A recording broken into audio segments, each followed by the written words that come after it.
اللہ رب العالمین والصلاة والسلام علی حبیبہ محمد وآلہ وصحبہ اجمعین۔ اعوذ باللہ من الشیطان الرجیم، بسم اللہ الرحمن الرحیم۔ یسألونک عن الروح قل الروح من امر ربی وما اوتیتم من الشیء۔ اس کا نام مدینہ صلی اللہ علیہ وآلہ مدینہ کہہ دیا جاتا ہے۔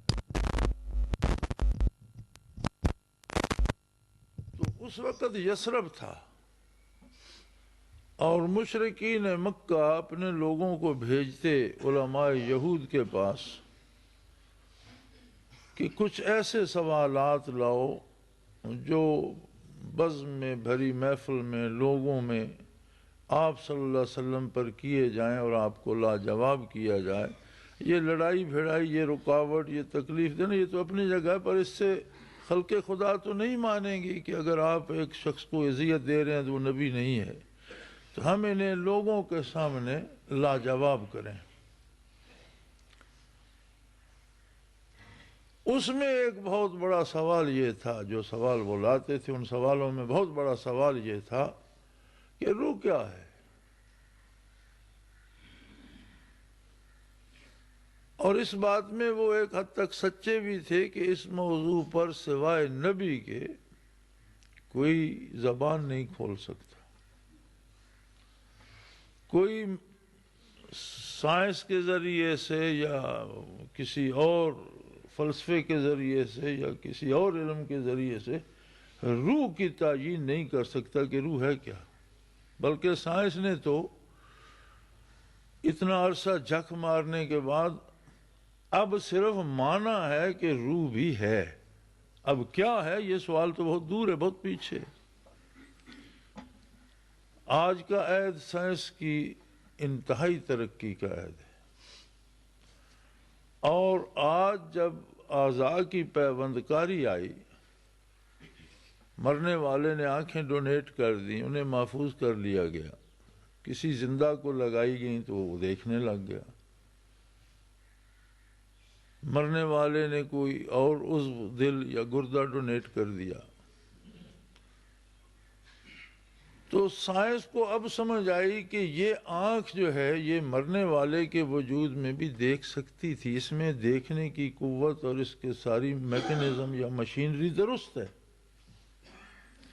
لیکن کوئی چیز ایسی تھی جو اس بدن سے مائنس ہو گئی، نفی ہو گئی، چلی گئی، اور جس بدن میں ہم نے یہ آنکھ لگائی ہے اس میں وہ چیز ہے، وہ پھر یہ آنکھ دیکھنے لگ گئی۔ اس کا مطلب ہے کہ روح جو کہتے ہیں وہ کچھ ہے صحیح،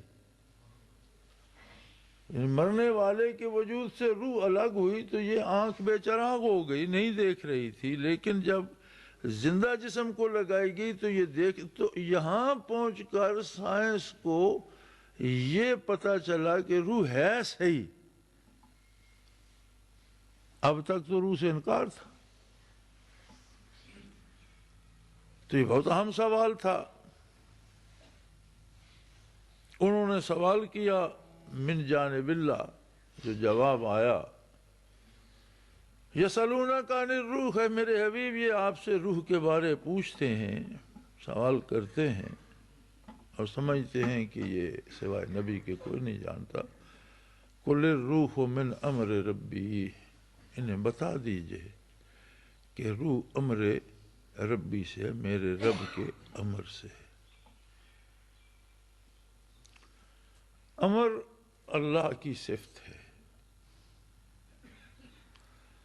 اور یہ عالم دو ہیں، جیسے قرآن حکیم میں آتا ہے وَلَهُ الْخَلْقُ وَالْأَمْرُ، اسی کا ہے خلق بھی اور وہی مالک ہے امر کا بھی۔ عالم خلق کیا ہے؟ اس خاک کے حقیر ذرے سے لے کر ایک ایٹم سے بھی کم تر ذرے سے لے کر اس ساری فضاؤں کو، سیاروں کو، ستاروں کو، آسمانوں کو، ساتوں آسمانوں کو، پھر اس سے بالا تر 9 عرشوں کو عالم خلق محیط ہے۔ اس میں ساری مخلوق بستی ہے. کتنی مخلوق زمین پر ہے کوئی گن نہیں سکتا، کتنی پانیوں میں شمار نہیں ہوتی، کتنی ہواؤں میں بستی ہے شمار نہیں ہوتی، کتنی نباتات جمادات انسان شمار نہیں کر سکتا. اور جو انسانی علوم سے بالا تر ہے، آسمانوں میں ملائکہ ہیں، فرشتے ہیں، ارواح ہیں، علیین میں، عرشوں میں، کہاں کہاں تک کیا کچھ ہے کوئی نہیں جانتا سوائے اللہ کے، یا کسی کو اللہ بتا دے. وَكَذَلِكَ نُرِي إِبْرَاهِيمَ مَلَكُوتَ السَّمَاوَاتِ وَالْأَرْضِ، ہم نے ابراہیم پر زمینوں اور آسمانوں کی بادشاہتیں کھول کر رکھ دی، دکھا دیا دیکھو زمینوں میں کیا ہے، آسمانوں میں کیا ہے. ابھی اس کی مرضی. وَكَذَلِكَ نُرِي، ہم نے دکھا دیا اس طرح ابراہیم علیہ السلام کو ملکوت السماوات والارض، بادشاہتیں آسمانوں کی، مخلوق و آسمانوں کی، ان کا نظام، ان کی کس طرح سے کام چلتے ہیں، کیا ان کا سسٹم ہے بنا ہوا، کیسی حکومتیں ہیں، اور زمین کا نظام اور زمین کی مخلوق کا نظام کیسے چلتا ہے، ہم نے ان پر کھول کر رکھ دیا. لیکن وہ قادر ہے. اسی ابراہیم علیہ السلام کو حکم دیا کہ بیٹے کو قربان کر دو، اور انہوں نے بیٹے کی گردن پہ رکھ کے چھری چلا دی. یہ پتہ نہیں چلنے دیا کہ بیٹا ذبح ہوا یا دمبا ذبح ہوا. ایک وقت میں اسی ابراہیم علیہ السلام کے سامنے زمین و آسمان کی ساری ریاستیں اور سارا ریاستی نظام کھول کر رکھ دیا کہ لو دیکھو. اور دوسرے لمحے وہی ابراہیم علیہ السلام ہیں. اب اگر انہیں پتہ ہوتا کہ اسماعیل نے ذبح نہیں ہونا، ذبح تو میں نے دمبا کرنا ہے، تو قربانی کس بات کی تھی؟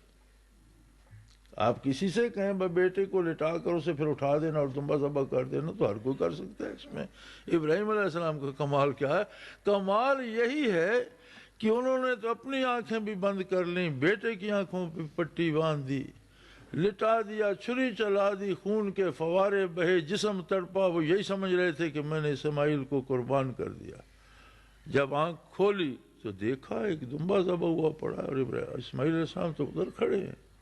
تو پریشان ہو گئے کہ یہ کیا ہوا، میری قربانی رائے کہاں گئی؟ اللہ نے کو وہ فرمایا قد صدقت الرؤیا، ابراہیم تو نے اپنا خواب پورا کر دیا. اب یہ میرا کام ہے کہ میں نے جنت سے دمبا بھیج دیا، یہ میرا کام ہے. لیکن تم قد صدقت الرؤیا، تجھے جو میں نے خواب میں حکم دیا تھا تو نے اسے سچا کر دیا.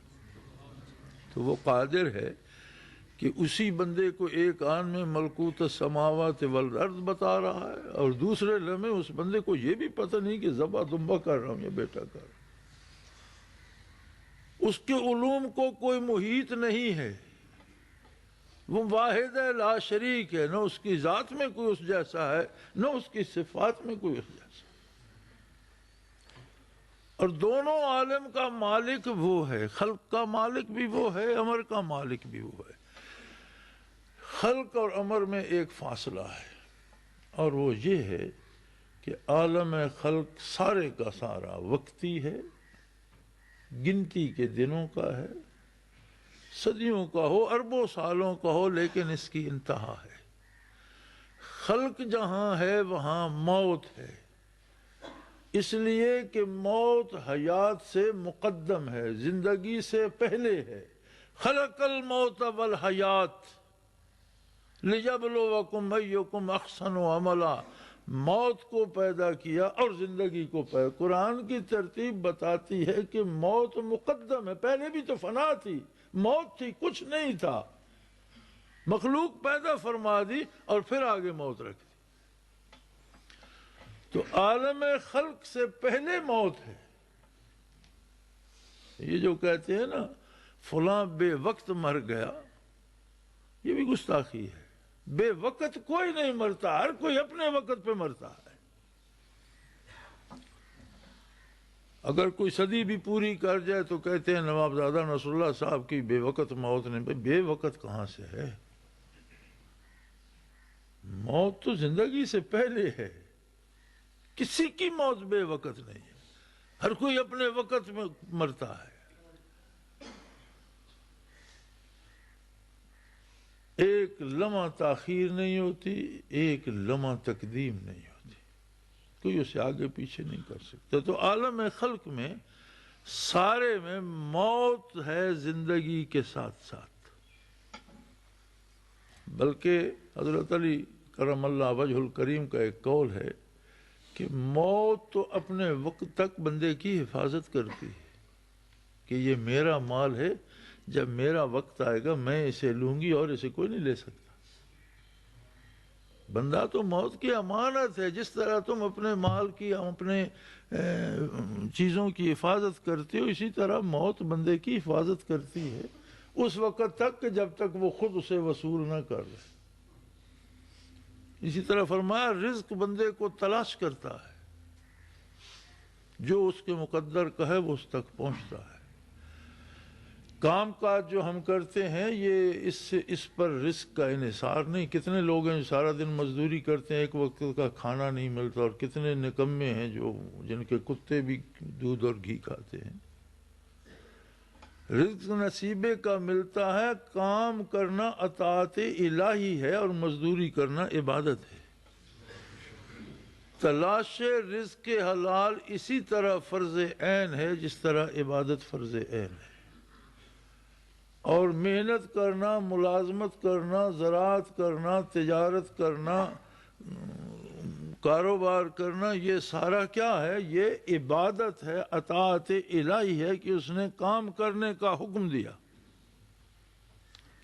نماز کیوں عبادت ہے؟ اس لیے کہ اللہ نے ایسا کرنے کا حکم دیا، عبادت ہے۔ روزہ کیوں عبادت ہے؟ اللہ نے ایسا کرنے کا حکم دیا، عبادت ہے۔ اسی طرح کام کرنا عبادت ہے، اور حصول رزق کے لیے کام نہ کرنا ناشکری ہے، اور اللہ کے دیے ہوئے عقل اور ہاتھ پاؤں کو استعمال نہ کرنا ایک ناشکری ہے جس کی جواب دہی ہوگی۔ رزق وہ پھر بھی دیتا رہتا ہے۔ کوئی چوری کر کے لیتا ہے، اسے اس راستے سے دے دیتا ہے، لیکن حساب کرے گا کہ میں نے تو تجھے کہا تھا مزدوری کر کے لے، تو نے چوری کر کے لیا، آجا بتا کیوں کیا؟ رشوت سے لیتا ہے، جوئے سے لیتا ہے، ناجائز ذرائع سے لیتا ہے، تو ملے گا اس کو اپنا ہی۔ اربوں جمع کر لے، اپنے حصے کا کھائے گا، باقی جس کا حصہ ہے اس کے لیے چھوڑ کے مر جائے گا۔ ایسا بے نیاز ہے کہ کھرب پتیوں کو چنے کھانے پہ مجبور کر دیتا ہے، اور کچھ پیٹ ہضم ہی نہیں کرتا۔ مرض ایسا ہو جاتا ہے کہ کوئی چیز کھا پی نہیں سکتے، اپنا حصہ ہی کھائیں گے۔ کھربوں روپے پڑے رہے، پتہ نہیں وہ کس کے نصیب کے ہیں، جس کے ہیں اس کے پاس جائیں گے۔ تو یہ کام کاج کرنا عبادت ہے۔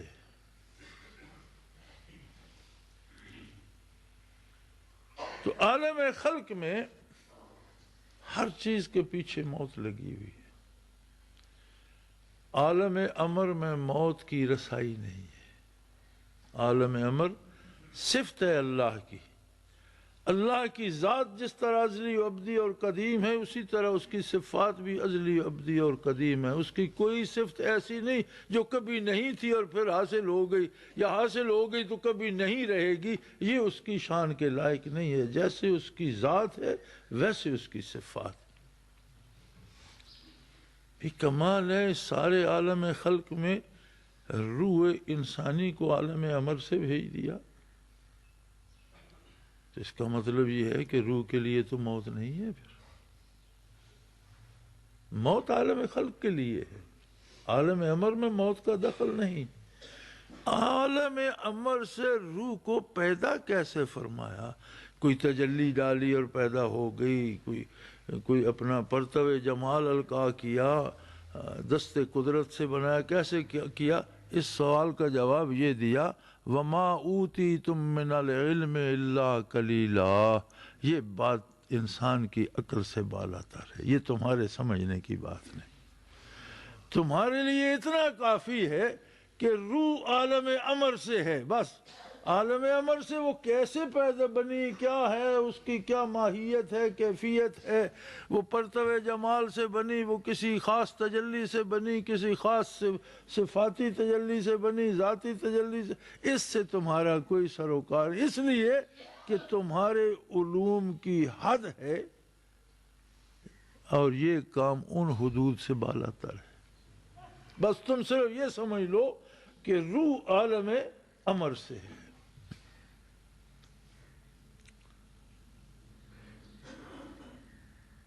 اب یہ جو عالم خلق ہے اور اس میں جو زمین ہے جس پہ انسان بستا ہے، یہ مرکز ہے تمام ستاروں سیاروں کا، تمام افلاک کا، آسمانوں کا، تمام عرشوں کا۔ عرش عظیم کیا ہے، نو عرش کیا ہے؟ سیکریٹریٹ ہے رب ذوالجلال کا۔ اللہ تو ہر جگہ موجود ہے، لیکن ہم دعا کے لیے ہاتھ اوپر کیوں اٹھاتے ہیں؟ کیا نیچے اللہ نہیں ہے؟ جس طرح ہم سجدہ بیت اللہ کو کرتے ہیں کہ اللہ نے متعین کر دیا کہ میری تجلی ذات کا مظہر یہ ہے، تم سارے، ورنہ نماز میں کوئی ادھر منہ کرتا، کو ادھر کرتا، کو ادھر کرتا، کو ادھر کرتا، ایک مرکزیت قائم کر دی۔ دعا کے لیے عرش کو قبلہ بنا دیا کہ وہ سیکریٹریٹ ہے بار الہ کا، وہاں سے فرشتوں کو احکام ملتے ہیں روزمرہ کے جو تبدیلیاں، آنا جانا، نظام کائنات چلانے کے لیے، ورنہ اللہ تو ہر جگہ موجود ہے۔ اللہ تو کسی جگہ پابند نہیں ہے، اس کی ذات کے سامنے کائنات کی حقیقت ہی کوئی نہیں، کائنات کا وجود ہی ثابت نہیں ہوتا۔ اس کی عظمت کے سامنے ان زمینوں، آسمانوں، عرشوں کا ہونا نہ ہونا برابر ہے، ان کی کوئی حیثیت نہیں، اس کی ذات اس سے عظیم تر ہے۔ اب چاند ہے، زمین کی تبدیلیوں کا اس سے تعلق ہے، سورج ہے، زمین کی تبدیلیوں کا اس سے تعلق ہے، ستارے، سیارے، فضائیں، بادل، ساری کائنات کی توجہ کا مرکز ہے زمین۔ زمین میں جو کچھ ہے، وَخَلَقَ لَكُم مَّا فِي الْأَرْضِ جَمِيعًا، اے انسان روح زمین پر جو کچھ ہے میں نے تیرے لیے پیدا کر۔ اب تو اس سے ایٹم بم بنا، تیری مرضی، تو اس سے باغ کھلا، تیری مرضی، تو اس سے گل کھلا، تیری مرضی، تو اس سے زہر پیدا کر، تیری مرضی، میں نے سب کچھ تیری خاطر پیدا کر دیا۔ انسان اتنا معزز کیوں ہو گیا کہ عرش عظیم سے لے کر فضاؤں تک ہر چیز کی توجہ کا مرکز بنا ہوا ہے؟ اس لیے کہ اس میں روح ہے، وہ روح جو عالم امر سے متعلق ہے،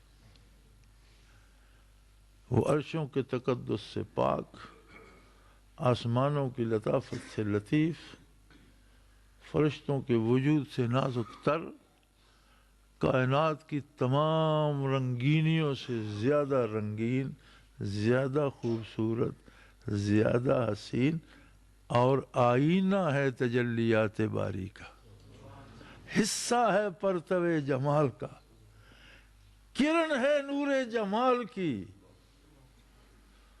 باقی انسان تو مشت غبار ہے، اس میں کیا رکھا ہے؟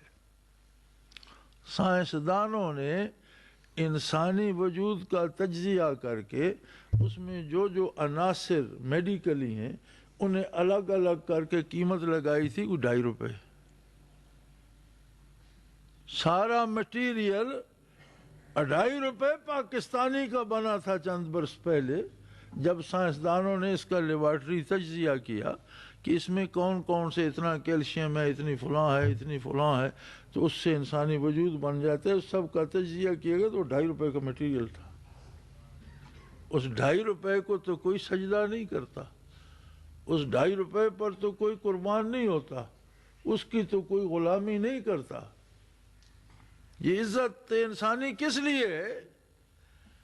اس میں روح ہے عالم امر کی، اس میں کرن ہے جمال باری کی۔ ہر انسان ایک پوری کائنات ہے، ایک پورا جہان ہے۔ جس طرح عرش عظیم سیکریٹریٹ ہے، اس کا دماغ وجود کا سیکریٹریٹ ہے۔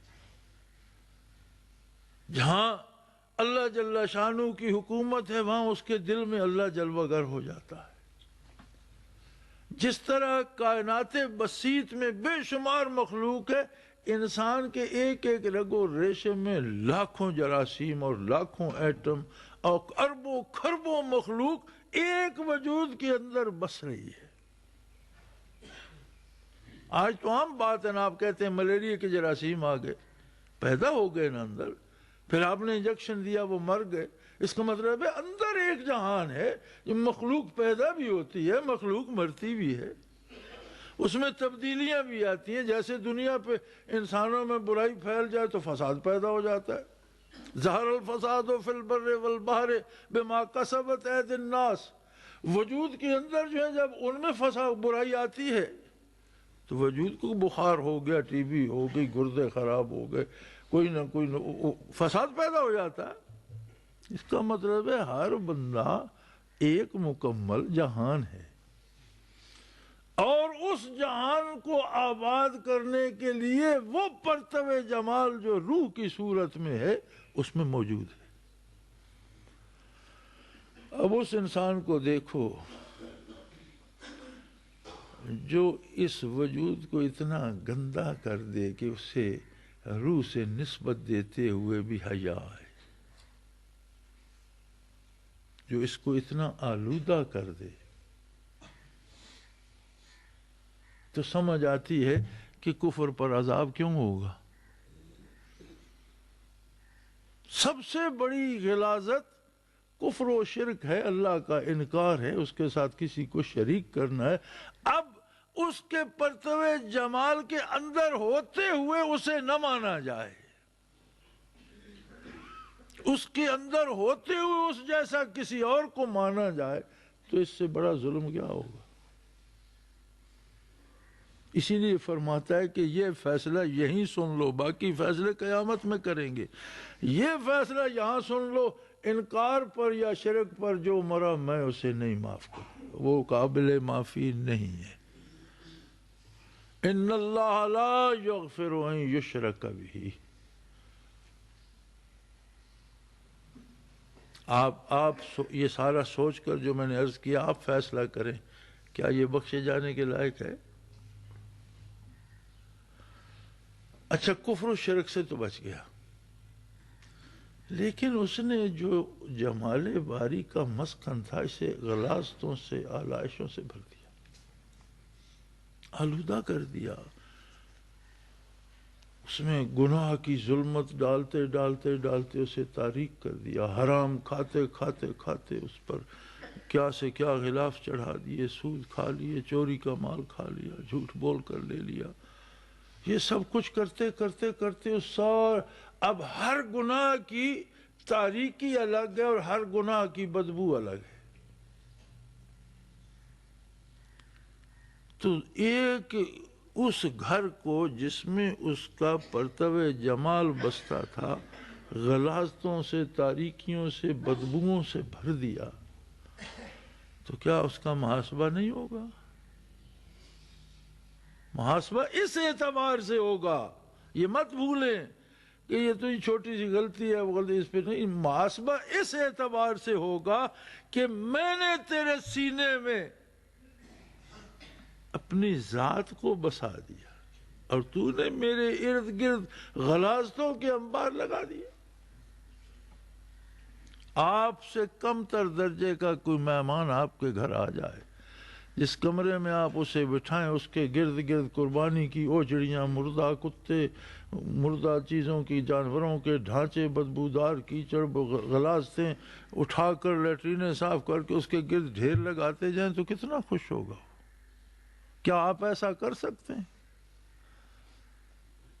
پھر جو ہمارے یہ جو زندگی بے عملی اور گناہ کی ہے، اس کی مثال ایسی ہے کہ وہ تو بندہ ہے، یہاں تجلیات باری جلوہ گر ہیں اور اس کے گرد غلاظتوں کے ڈھیر لگائے جا رہے ہیں، اور پھر ہمیں مولوی ڈراتا ہے کہ تمہیں بہت مارے گا نہیں، حساب کرے گا بھائی۔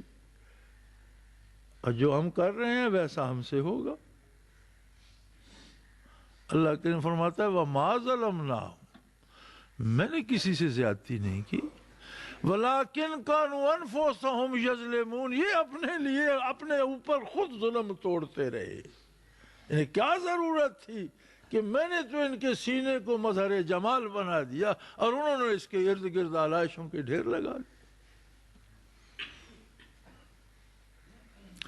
پھر وہ ایسا کریم ہے، کہتا ہے کبھی تیرا یہ احساس زندہ ہو جائے کہ مجھے ایسا نہیں کرنا چاہیے تھا، تو مجھ سے کہے کہ جو کچھ میں نے کیا بار الہ غلط کیا، تو مجھے میں وہ ساری آلائشیں پاک کر کے تجھے پھر سے روشن کر دوں۔ اب اتنی رخصتوں کے بعد بھی اگر کوئی عذاب ہی میں جائے تو وہ تو ضد کر کے جا رہا ہے، زبردستی جا رہا ہے۔ اسی لیے نبی رحمت صلی اللہ علیہ وسلم نے فرمایا کہ میری مثال ایسے ہے جیسے ویرانے میں کوئی آگ جلائے اور پروانے آ کر اس آگ میں گر رہے ہوں اور کوئی جھپٹ جھپٹ کر ایک ایک کو بچا رہا ہو کہ آگ میں مت گرو، جل جاؤ گے، آگ میں مت گرو۔ میں اس طرح سے بندوں کو پکڑ پکڑ کر کھینچ رہا ہوں اور لوگ ہیں کہ مجھ سے چھڑا چھڑا کر جہنم میں گرے جا رہے ہیں۔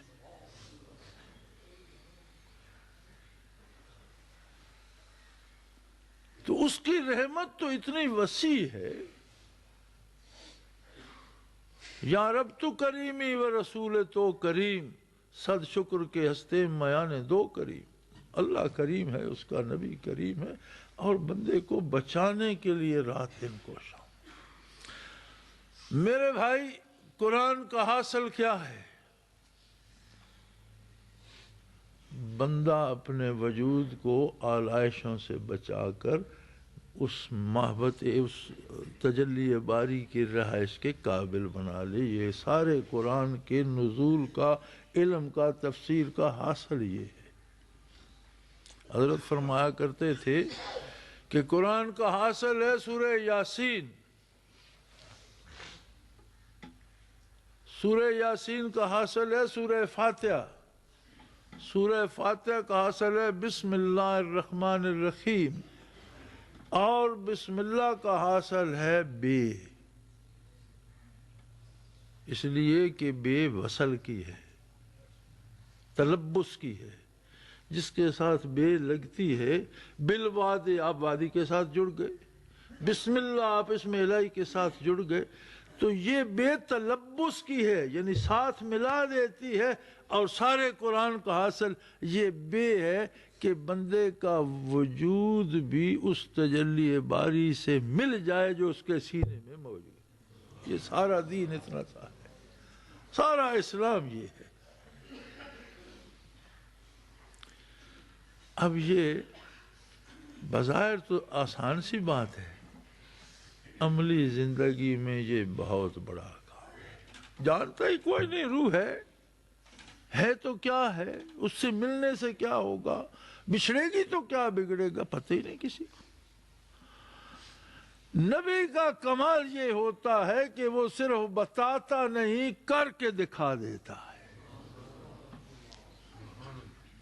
یعنی روحوں کو واصل کر دیا، وجود کو واصل کر دیا روح سے، جس کا مطلب ہے کہ بندہ واصل ہو گیا ذات باری سے۔ میرے بھائی، ٹیلی فون کا ایکسچینج تو ایک ہے، گھنٹی تو گھر گھر میں بجتی ہے، سب کی اپنی لائن ہے نا۔ اسی طرح اس کی ذات تو ایک ہے، لیکن تار ہر سینے میں تجلی کی پہنچی ہوئی ہے۔ کوئی خود اسے خراب کر کے بیٹھ جائے، اس پر پتھروں کے، آپ اپنے ٹیلی فون سیٹ پر بڑے بڑے پتھر پھینک دیں، اینٹیں روڑے لا کر پھینک دیں، مٹی کے بورے پھینک دیں، تو آپ کہیں میرا ٹیلی فون پتہ نہیں کیوں نہیں بولتا، کیا بولے گا؟ مجھے روح محسوس نہیں ہوتی، اب کیسے محسوس ہوگی؟ یہ نبی کا کام ہے کہ کفر و شرک کے چٹانیں اٹھا کر پھینک دے، گناہ اور بدکاری کی غلاظتیں اٹھا کر پھینک دے، اور نیچے سے دل کو نگاہ، ایک نگاہ میں سب کچھ ہٹا کر دل کو منزل صحابیت پہ پہنچا دے۔ یہ کام نبی کا ہے۔ نبی کے بغیر یہ ممکن ہی نہیں ہے۔ اسی لیے اللہ فرماتا ہے کہ میں نے ہر آبادی میں نبی بھیجے، ہر قوم میں نبی بھیجے۔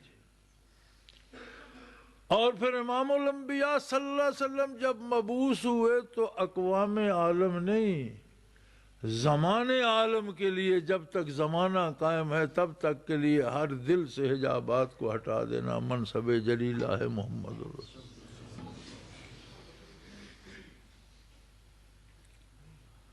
بات تو بڑی آسان ہو گئی۔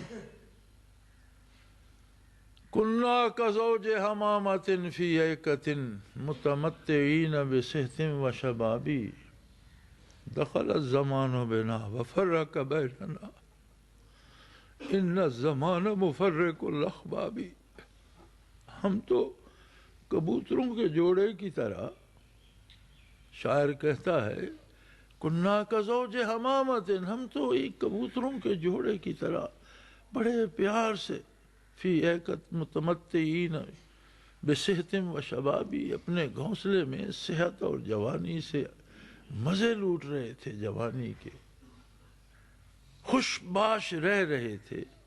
دخل الزمان بنا وفرق، زمانہ درمیان آ گیا، اس نے ہمیں الگ کر دیا۔ ان الزمان مفرق الاحباب، بے شک زمانہ دوستوں کو دوستوں سے دور کر دیتا۔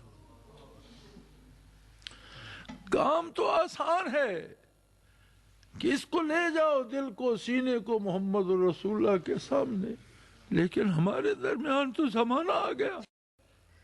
کیا تم عہد بدر میں ہو، کیا تم مدنی حیات طیبہ میں ہو، کیا تم مکی زندگی، کہاں ہو تم، کہاں لے کے جاؤ؟ کیسے ممکن ہے؟ ہاں تو بات لمحوں کی ہے، جو لمحہ تاخیر ہو گئی اس کا کفارہ نہیں ہو سکتا، یہاں صدیاں درمیان میں آ گئی۔ اب 15ویں صدی ہجری جا رہی ہے،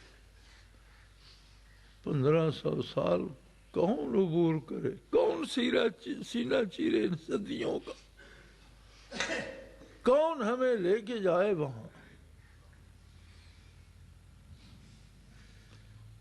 یہاں پتہ چلتا ہے کہ ضرورت شیخ بھی ہے، کسی ایسے کی ضرورت ہے جس کی نگاہ میں صدیاں ختم ہو چکی ہیں،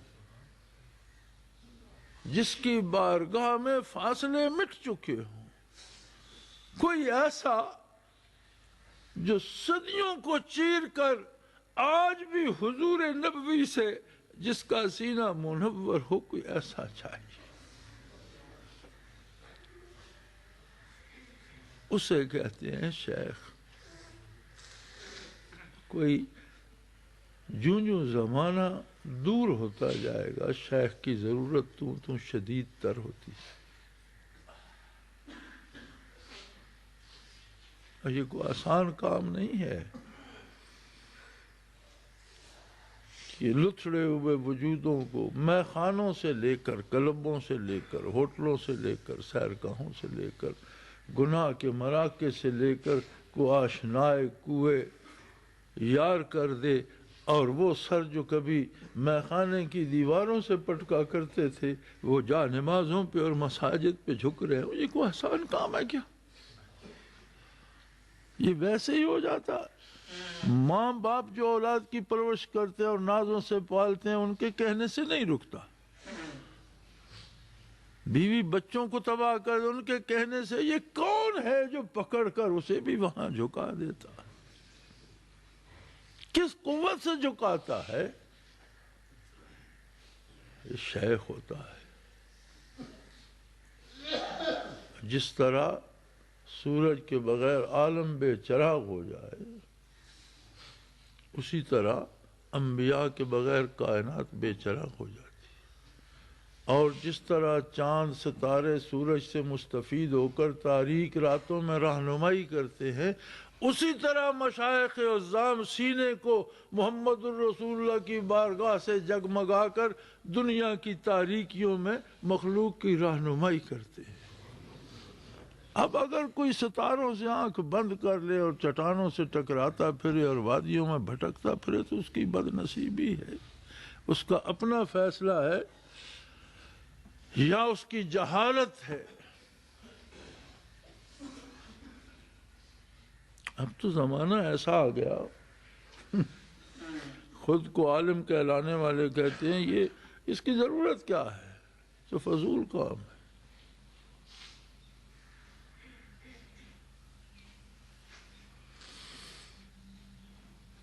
ذوقی میں بخدا نہ شناسی تا نہ چشی، جس نے اس کو پیا ہی نہیں اسے اس کی لذت کا کیا پتا۔ محبت کو سمجھنا ہے تو نا سے خود محبت کر، کنارے سے کبھی اندازہ طوفان نہیں ہوتا۔ باہر کھڑے ہو کر فتوے دینے سے کیا حاصل، کبھی کر کے دیکھو، اور کسی دلیل کی ضرورت کیا ہے، کسی اللہ کے بندے کے ساتھ کچھ دن بیٹھ کے دیکھو، اللہ اللہ کر کے دیکھو، خود دلیل سمجھ میں آ جائے گی۔ بہرحال دیر ہو رہی ہے، بات لمبی ہو گئی، موضوع ایسا چھڑ گیا۔ میرے بھائی، دنیا میں اللہ کریم کو ایسا شیخ دے دے جو ہم خطا کاروں کو اس بارگاہ سے جوڑ دے، ہمارے خود سروں کو اس کی بارگاہ میں جھکا دے، جو ہمیں حرام کھانے کی برائی کا احساس تو دے دے، گناہ سے نفرت کا کوئی شعور تو دے دے، ایک درد تو دے دے کہ ہم بھی اس سے واصل ہوں، ہم بھی اپنے آپ میں اس کو تلاش کرنا، یا میرے دل میں ہے تو صحیح، کہاں ہے دل، کہاں ہے اور دل میں وہ جمال کہاں ہے، یہ سوال تو پیدا کر دے۔ اس سے یہ شیخ کا یہ اتنا بڑا احسان ہے کہ اس کا اندازہ نہیں کیا جا سکتا۔ صرف جو ہمیں یہ احساس دلا دے کہ تو بھی انسان ہے، تیرے سینے میں بھی دل ہے، اس دل میں بھی اللہ کے جمال کی تجلی ہے، تیرے اندر بھی روح ہے جو عالم امر سے ہے، ہمیں کوئی یہ بتا دے اور ہمیں اس کا احساس ہو جائے، اس سے بڑا بھی احسان کوئی نہیں، ہم اس کا شکر بھی ادا نہیں کر سکتے، اس لیے کہ یہ ساری دولت اپنے اندر لیے پھرتے ہیں اور ہمیں خبر ہی نہیں۔ ارے یہ تو بش کے اندر بھی موجود ہے، یہ تو ہٹلر میں بھی موجود تھا، یہ تو سٹالن اور لیلن میں بھی تھا، موزے تنگ میں بھی تھا،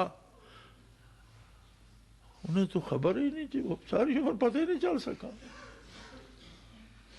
تو کیا فائدہ اس حکومت، اس سلطنت، اس بادشاہت کا، اس سے تو وہ فقیر اچھا جو اس درد دل سے آشنا ہو گیا، ان ریاستوں سے تو وہ فقیر اچھا جس کے پاس لباس نہیں ہے، گھر نہیں ہے، کھانے کو نہیں ہے، لیکن اسے یہ پتہ ہے کہ میں انسان ہوں، میرے اندر روح ہے، اور یہ جمال باری کا پرتو یہ عالم امر سے ہے۔ تھی تو ان کے اندر بھی وہی عالم امر سے۔ اب تماشا یہ بنے گا کہ عالم امر کو تو موت نہیں ہے، فنا نہیں ہے، اس کا مطلب ہے آخرت میں انہیں بھی ہمیشہ رہنا ہوگا۔ اب وہ اللہ سے آشنا ہی نہیں ہوئے، کفر میں مر گئے، تو جو کفر کے لیے ٹھکانہ ہے پھر وہاں ہمیشہ رہنا ہوگا۔ وہاں جا کر تو قرآن حکیم بتاتا ہے کہ یہ بڑے بڑے دانشور کہیں گے کہ اے اللہ ایک بار دنیا پہ جانے دے، دیکھ ہم تیری عبادت کس خلوص سے کرتے، دیکھ ہم تیرے نبی کی غلامی کا حق کیسے ادا کرتے ہیں۔ فرمائے گا وہ زمانہ بیت گیا، ایک ہی موقع تھا جو تم نے کھو دیا، اب موج کرو۔ تو کتنا بڑا احسان ہے، اور یہ بغیر شیخ کے اس کا ادراک نہیں ہو۔ کتابیں پڑھتے جاؤ، مسئلے سمجھتے جاؤ، احکام سیکھتے جاؤ، ان پر عمل کرنے کو دل نہیں چاہتا۔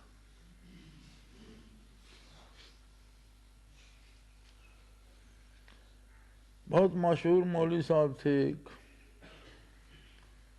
انہیں ذکر نصیب ہوا، فرمانے لگے یار آدھی عمر پڑھتے گزار دی، آدھی پڑھاتے گزار دی، پیدا ہوئے تو مسجد میں آ گئے اور ابھی تک بیٹھے، لیکن عالم یہ تھا کہ مدرسے میں ہم 8-7 اساتذہ تھے، تو ایک استاد کی روزانہ جماعت کرانے کی باری ہوتی تھی، ہم اپنی نماز بھی اس دن پڑھتے تھے جس دن جماعت کرانے کی باری ہوتی تھی، باقی دنوں میں اپنی نمازیں بھی نہیں پڑھتے تھے، احساس ہی نہیں تھا۔ اب پتہ چلا کہ نماز ہے کیا، کیوں پڑھنی ہے، حاصل کیا ہے، اب نہیں چھوٹتی۔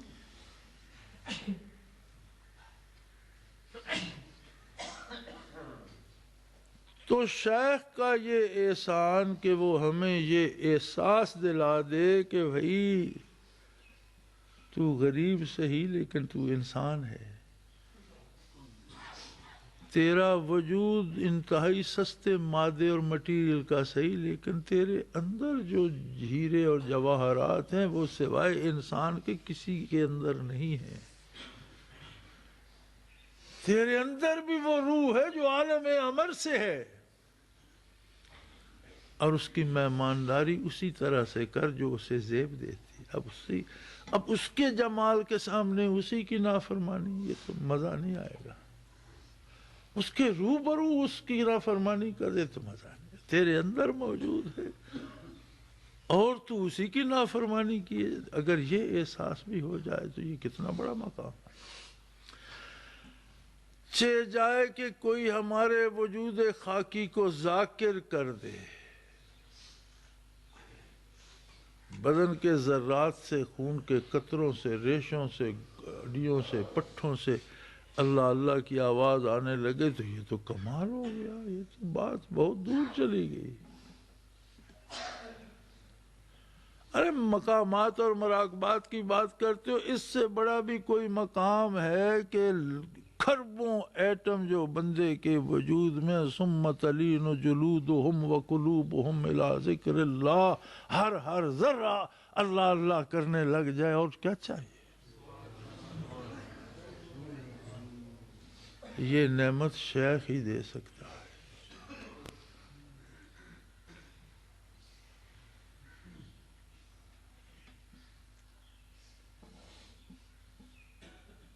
مجھے پرسوں 50 سال ہو گئے مجھے الحمدللہ اللہ اللہ کرتے، پرسوں مجھے مراقبات ثلاثہ کی سمجھ آئی، اور شاید ابھی کتنی حقیقتیں باقی ہوں۔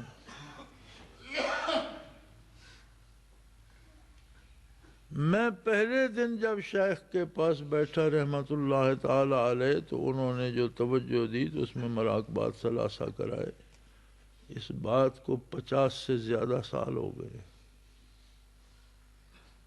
نصف صدی بیت گئی، ہر روز، ہر دن، ہر رات، ہر صبح، ہر شام اس سبق کو دہراتے دہراتے میں منبر پہ بیٹھا ہوں۔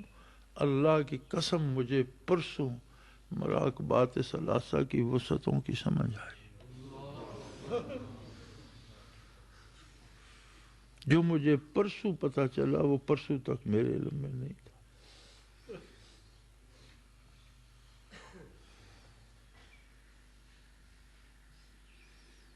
یہ بحر ناپیدا کنار ہے، یہ محبت الہی ہے، یہ عشق الہی ہے، یہ کوئی چلو پانی کا نہیں ہے کہ آپ تہ دیکھ لیں گے۔ اب یہ اللہ کے کرم کے ایک اندھے کا ہاتھ پکڑ کر مراقبات ثلاثہ سے آگے لے جاتا ہے تو اس کی مہربانی، شیخ کی ہمت، لیکن احدیت میں بندہ کھو جائے تو ہزاروں عمریں بھی اسے نصیب ہوں تو اس سے آگے نہیں نکل سکتا جو وسعتیں اس میں ہیں، اور احدیت تک جائے کیسے؟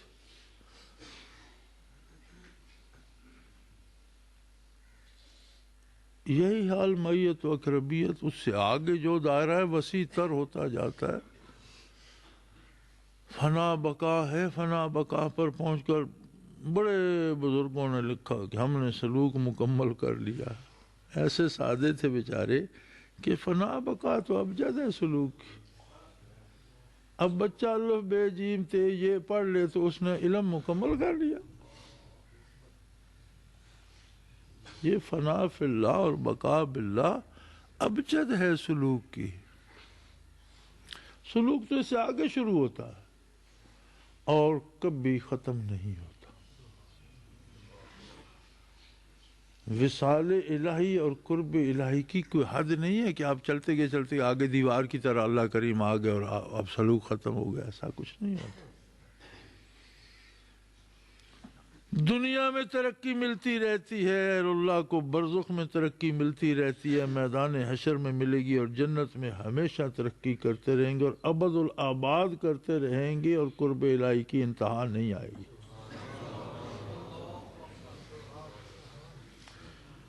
نبی رحمت صلی اللہ علیہ وسلم تمام نبیوں کے بھی انبیاء، فرشتوں کے سردار، انسانوں کے لیے رحمت، کائنات کے لیے رحمت۔ میں آپ کو بتا نہیں سکتا، نہ سمجھا سکتا ہوں، نہ آپ سمجھ سکیں گے کہ کرم نبوی کیسے تقسیم ہو رہا ہے۔ مجھے اگر مراقبات ثلاثہ سمجھنے میں نصف صدی لگ گئی، جبکہ میرے استاد تھے مولانا اللہ یار خان رحمت اللہ علیہ۔ آپ کا تو استاد میں ہوں، آپ کو خاک سمجھ آئے گی؟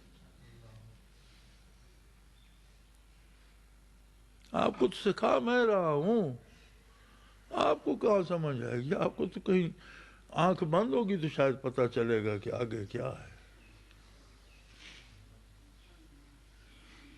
بڑا فاصلہ ہے، بڑا فرق ہے۔ میرا وجود اس مٹی کی حیثیت میں نہیں رکھتا جو ان کے جوتوں سے لگ جاتی، اور جو توجہ حضرت رحمت اللہ علیہ کی تھی وہ انہی کا حصہ تھی۔ اس کے باوجود مراقبات سمجھنے میں، مراقبات ثلاثہ سمجھنے میں مجھے نصف صدی لگ گئی، تو آپ کو اتنی جلدی کیسے پتہ چل جائے؟ پتہ ہی نہیں آپ کو اللہ نے کیا کیا دے دیا، بس لیے پھرتے ہیں اور پتہ ہی نہیں۔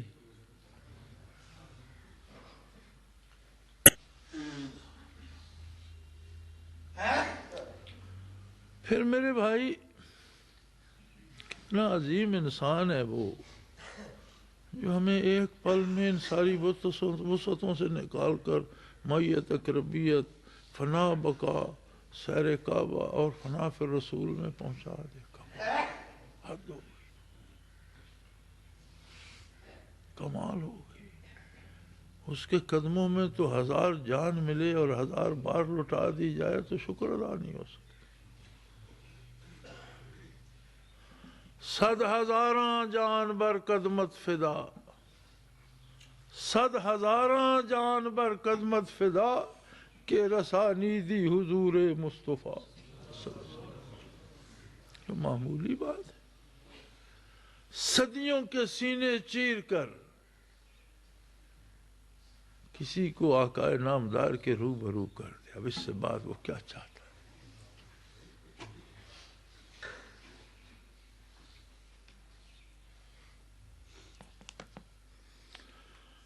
اللہ اللہ۔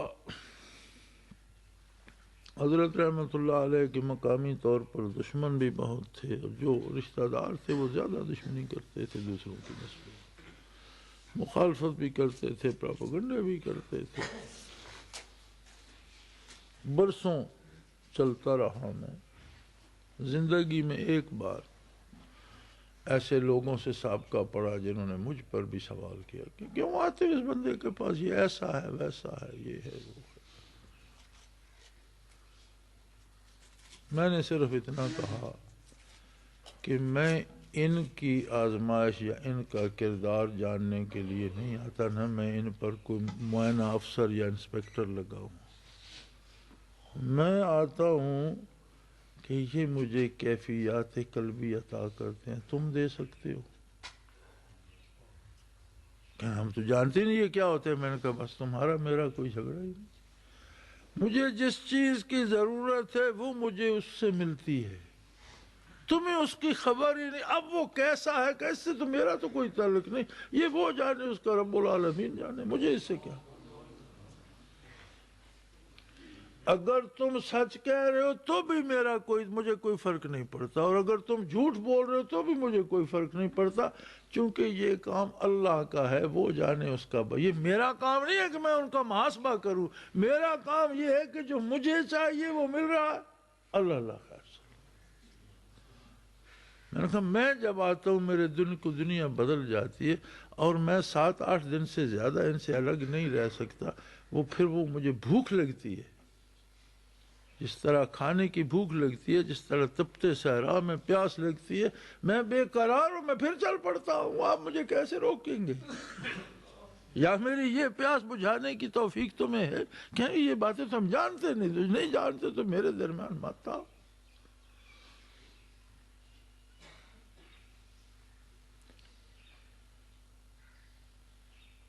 اور میرے بھائی، اگر کوئی یہ سارے منازل طے کر جائے،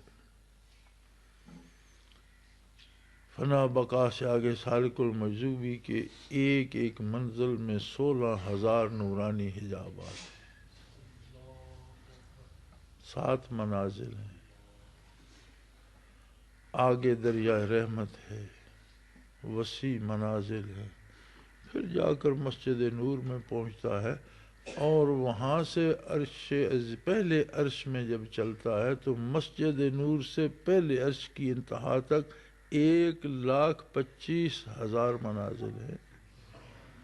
جو منزل نچلی سے دیکھو تو جس طرح ستارہ ٹمٹماتا ہے اس طرح اوپر نظر آتی۔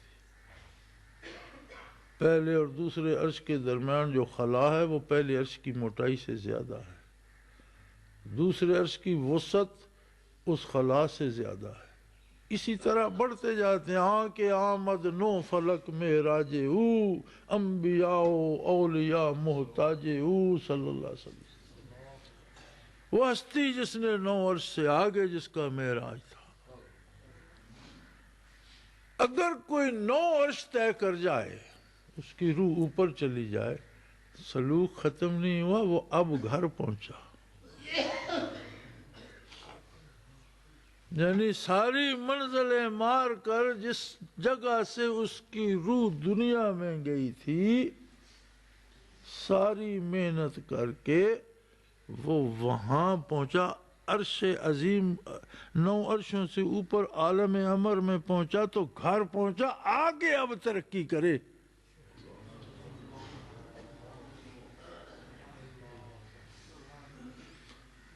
حضرت رحمت اللہ علیہ کی عادت مبارک تھی، ساتھیوں کو مشاہدات بھی ہوتے تھے، حضرت لگائے رکھتے تھے، میں نے چھوڑ دیا ہے، مجھے ڈر لگتا ہے، مجھ سے لوگ سنبھالے نہیں جاتے، جسے کہو مشاہدہ ہوتے ہیں، پھر وہ بگڑنا شروع ہو جاتے ہیں، پھر وہ خود شیخ بنتے ہیں، عاقبت خراب کرتے ہیں، دوسروں کو خراب کرتے ہیں، لوگوں کے کاموں میں مداخلت کرتے ہیں، فلاں یہ کرو، مجھے کشف ہو گیا، یہ نہ کرو، حالانکہ بندہ کشف کے ان کا محتاج نہیں، شریعت کا محتاج ہے۔ تو میں نے اس طرح لوگوں کی حوصلہ افزائی میں نہیں کرتا، لوگوں میں وہ اہلیت نہیں ہے۔ ایک دفعہ حضرت رحمت اللہ علیہ نے پورے بر صغیر میں تلاش کرنے کا حکم دیا، اور احباب نے پورا زور لگایا، تو مجھے صحیح تعداد اب یاد نہیں، غالباً پورے بر صغیر میں گزشتہ 14 صدیوں میں 9 یا 11 آدمی تھے جن کے مراقبات عالم امر میں تھے۔ 14 صدیوں میں 14 بندے نہیں ہیں بہرحال۔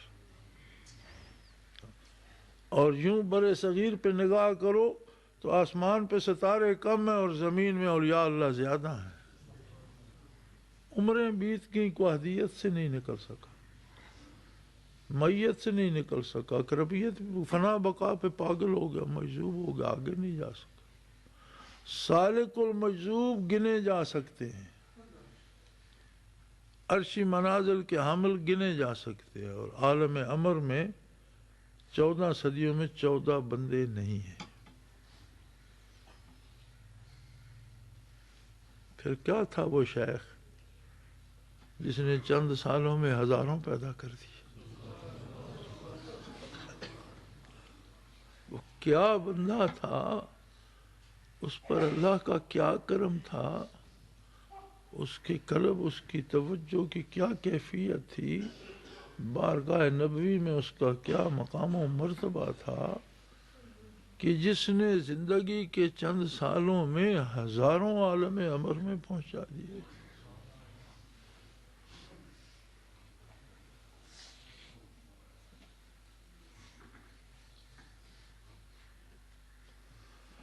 میرے خیال میں نے اتنا کچھ عرض کر دیا ہے کہ ضرورت شیخ کا اندازہ ہو جائے، عظمت شیخ کا ادراک ہو جائے، اور یہ جس محنت و مشقت کے لیے ہم وقت نکالتے ہیں، سفر کرتے ہیں، آتے جاتے ہیں، پتہ ہو کہ یہ بھی ایک کام ہے. ہم جھک نہیں مار رہے، فضول سفر نہیں کر رہے، یہ بھی ایک کام ہے. پتہ اسی کو چلتا ہے ذوق ای میں بخدا نہ شناسی تا نہ چشی. جو گھونٹ ہی نہیں بھرتا اسے پتہ کیا کہ یہ کڑوا ہے، میٹھا ہے، اس میں کیا ہے.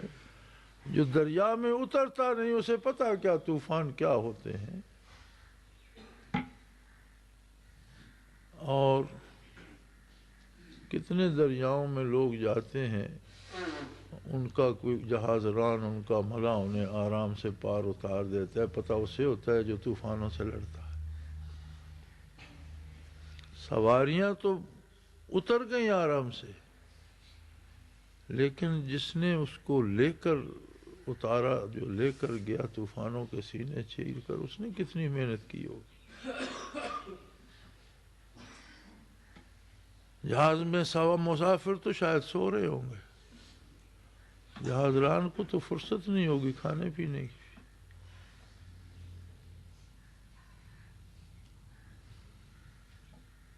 تو جب تک چیزوں کا احساس و ادراک نہ ہو،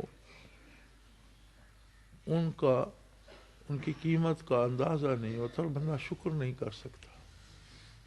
یہ بہت بڑی نعمت ہے. ہر بال میں اگر الگ سے روح آ جائے اور ہر روح اس پر نچھار کر دی جائے تو بھی شکر ادا نہیں ہوتا.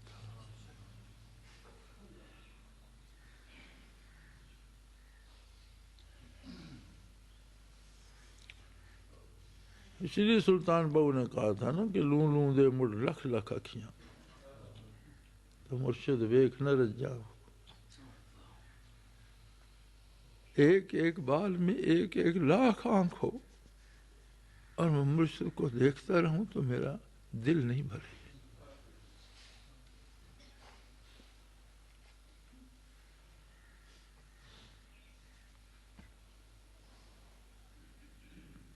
ہم کیا ہیں؟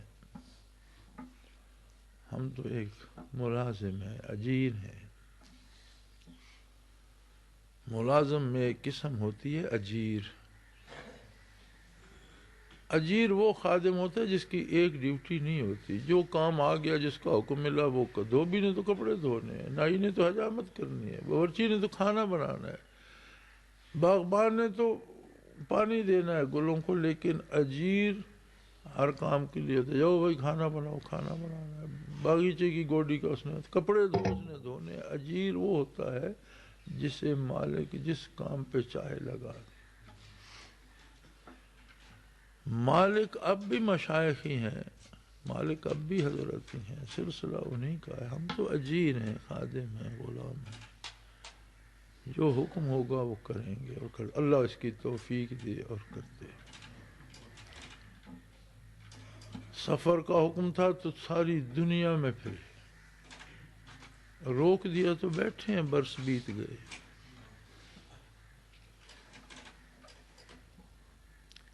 یہ میرے بس میں نہیں ہے کہ میں آج مرضی سے لاہور چلا جاؤں اور کل کراچی. میرے بس میں نہیں ہے، اور نہ میری یہ توفیق ہے، اور نہ یہ میرے فیصلے ہیں، نہ میری کوئی حیثیت ہے. جب حکم ہوگا، جہاں اجازت ہوگی وہاں جائیں گے، جہاں حکم ہوگا جائیں گے، نہیں ہوگا نہیں جائیں گے. ہمیں تو کام کرنا ہے حق کے غلامی ادا کرنا ہے، اللہ کرے وہ ہو جائے۔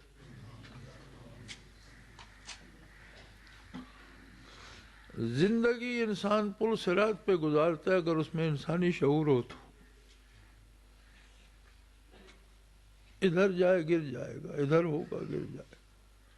ایک ایک قدم جس طرح آپ نے رستے پہ چلتے لوگوں کو دیکھا، یہی زندگی ہے۔ ایک ایک قدم تول کر رستے پہ رکھتا رہے کہ پار اتر جائے، گرے نہیں، اور آخر تک گرنے کا خطرہ رہتا۔ زندگی خود پل صراط ہے، جو اس پل صراط سے سلامت اترے گا اسے اس پل صراط سے بھی سلامت اتر جائے گا، جو یہاں گر جائے گا وہ وہاں کیسے اترے گا؟ تو ہماری حیثیت، میری حیثیت تو ایک غلام کی ہے، اور مجھے الحمدللہ اس غلامی پہ ناز ہے، فخر ہے۔